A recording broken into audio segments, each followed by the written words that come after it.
gara-gara segelas kopi gitel. Sepeninggal Ririt si kecil, aku mulai membuat tugas jalan kereta api.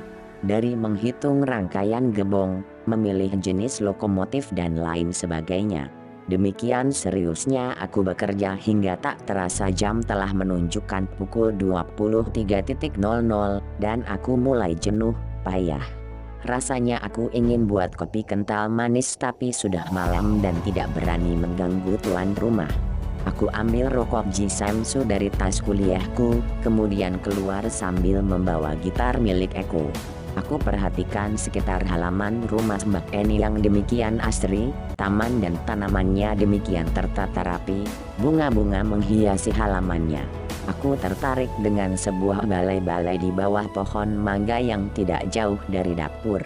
Kemudian aku duduk di balai-balai yang berada di bawah pohon mangga depan dapur yang pintunya tertutup.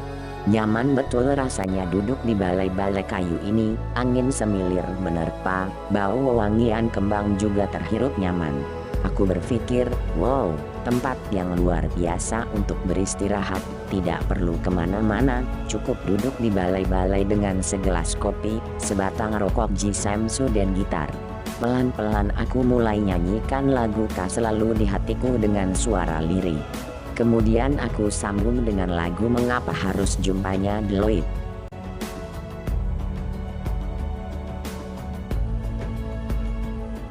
Pada saat aku menyanyikan lagu hidup yang sepi, aku mendengar orang berjalan mendekat. Kemudian ku hentikan menyanyinya dan, "Maaf, apakah saya mengganggu waktu istirahat Mbak Eni?" tanyaku. "Gak, saya mendengar samar-samar orang memetik gitar dan bernyanyi, suaranya bagus dan enak didengar. Sudah selesaikah mengerjakan tugasnya?" jawab Mbak Eni sembari balik bertanya. "Belum Mbak, tinggal menggambarnya. Tadi rasanya sumpek, jenuh, makanya saya coba main gitar dan bernyanyi," jawabku. Sambil duduk Mbak Eni berbicara lagi. "Oh, tapi lagunya kok miris sedih-sedih gitu yang dinyanyikan. Lagi ditinggal pacar ya?" Aku terdiam dan bisanya hanya tersenyum. "Enggak kok, cuma sedang galau saja mikir nasib," jawabku. "Coba nyanyikan lagunya Diana Nasution yang Kerinduan itu. Pernah dengar?" pintanya.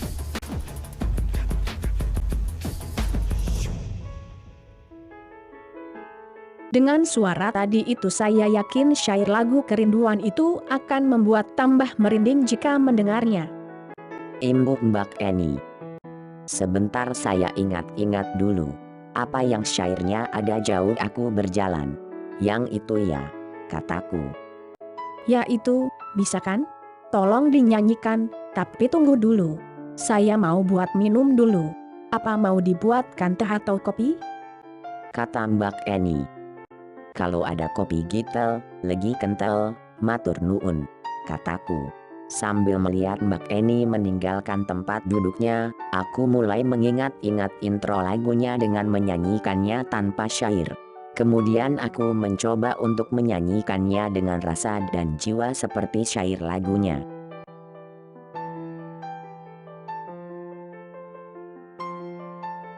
"Kok syairnya diganti-ganti? Lupa ya?" Celetuk Mbak Eni sambil jalan mendekat membawa kopi. "Iya Mbak, lagunya sudah lama sekali dan saya jarang menyanyikannya karena terlalu sedih." "Kenapa Mbak Eni suka lagu itu? Apa ada hal yang dialami seperti syair lagu itu?" tanyaku. Di samping memang lupa syair lagunya, juga dalam mengalunkan syair lagu itu aku sedang berpikir. Merasa kasihan dan tidak habis pikir kenapa perempuan sesempurna Mbak Eni bisa ditinggal begitu saja oleh suaminya. Adakah yang salah atau aneh? Mbak Eni tidak langsung menjawab pertanyaanku. Kelihatan Mbak Eni menarik nafas dalam-dalam, kemudian,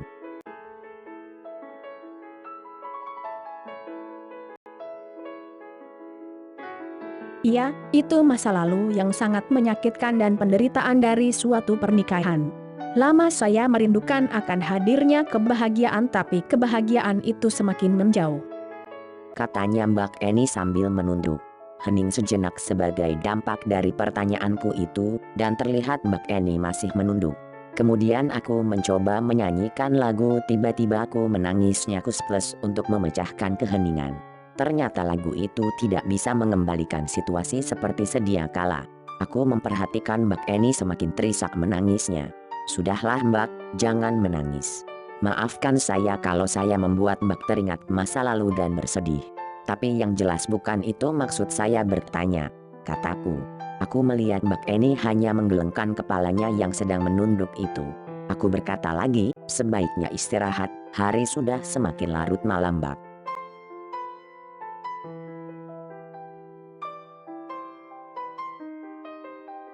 Mbak Eni menengadahkan mukanya dan berkata, Jangan. Lama sekali saya tidak ada teman untuk curhat. Kalau tidak keberatan temani saya ngobrol dan saya janji tidak nangis lagi. oke kalau begitu, tapi saya minum dulu kopi buatan Mbak Eni ya, biar gak keburu dingin. Jawabku. Bagaimana? Enak atau masih ada yang kurang? Atau terlalu pahit? Kata Mbak Eni. Pas, legitur kentalnya, enak Mbak, jawabku. Mbak Eni terlihat tersenyum tetapi belum juga bisa memecahkan kebisuan yang terjadi. Akhirnya akulah yang membuka cerita agar keheningan segera sirna. Baru 6 bulan yang lalu saya ditinggal menikah pacar saya yang sangat saya cintai dan sayangi. Ucapku untuk memecahkan keheningan malam itu. Kenapa? Dikhianati, gitu? Tanya Mbak Eni.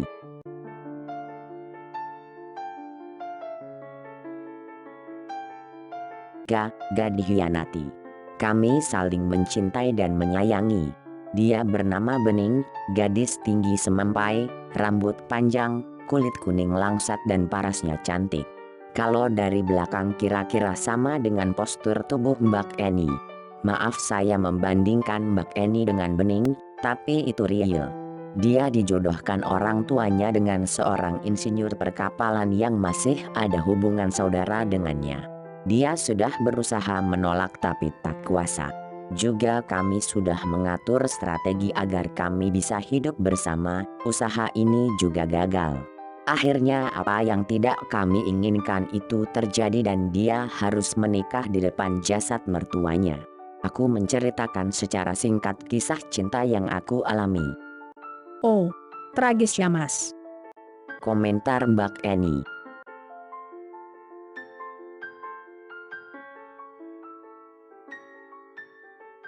Itu yang menyebabkan sekarang ini galau, karena ingat dia?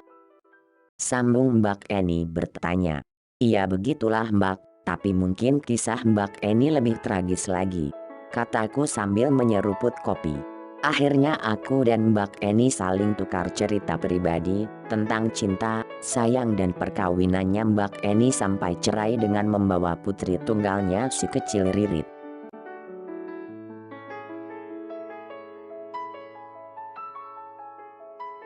Jam 01.35 sudah, dan tidak terasa hari sudah pagi.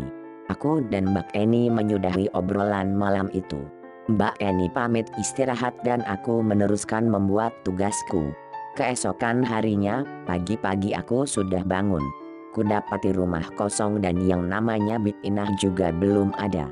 Aku mandi, kemudian ganti baju persiapan pergi ke kampus. Saat aku menjemur handuk, terlihat ada perempuan setengah baya memasuki halaman rumah. Perempuan setengah baya itu menyebut, Assalamualaikum. "Waalaikumsalam," jawabku. Apa rumah sedang kosong?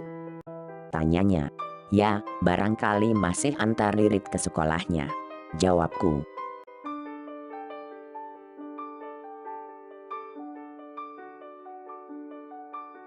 Ada penghuni baru di sini? Tanyanya lagi. "Ya sementara, Mas Eko pulang ke Jakarta." "Apa Bibi Bik Inah?" tanyaku balik. Inggih. Jawabnya. Kemudian aku mengulurkan tangan sambil menyebutkan namaku. Aku masuk kamar beres-beres agar kamar rapi kembali, kemudian memasukkan buku dan peralatan kuliah.